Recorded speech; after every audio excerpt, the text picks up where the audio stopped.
दुल्हन सिया सुकुमारी है, दुल्हा रघुनंदन। दुल्हन सिया सुकुमारी है, दुल्हा रघुनंदन। स्वागत में मिथिला के नारी है, पाहुन अभिनंदन। दुल्हन सिया सुकुमारी है, दुल्हा रघुनंदन।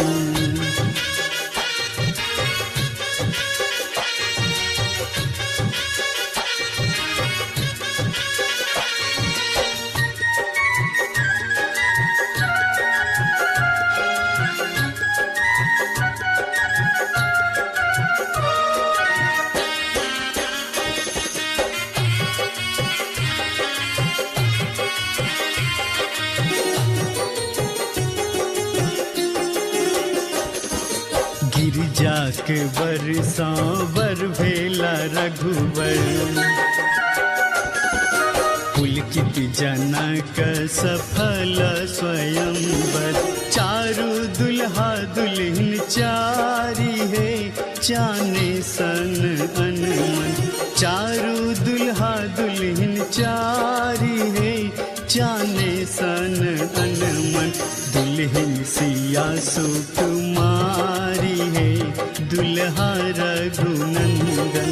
स्वागत में मिथिला के नारी है, पाहुन अभिनंदन।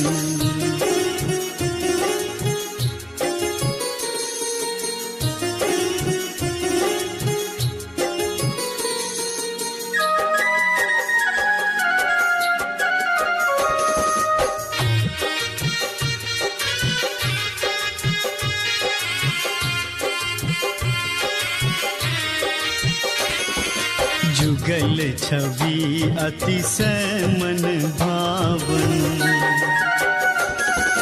आजू धन्य मिथिला के आंगन।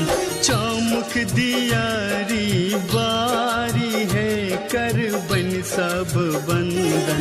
चौमुख दियारी बारी है, कर बन सब बंदन।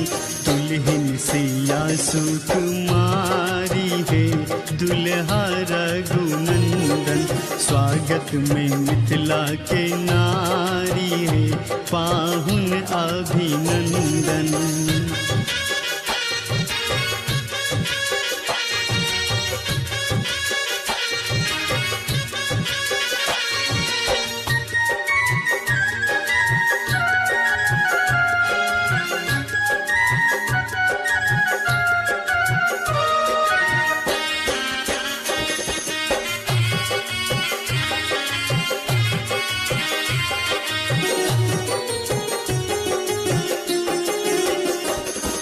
स्नेह अछिंजल सा चरण पखारब।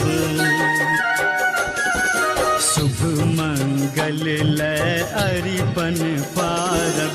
वेदक मंत्र उचारी है, बानब नव बंधन।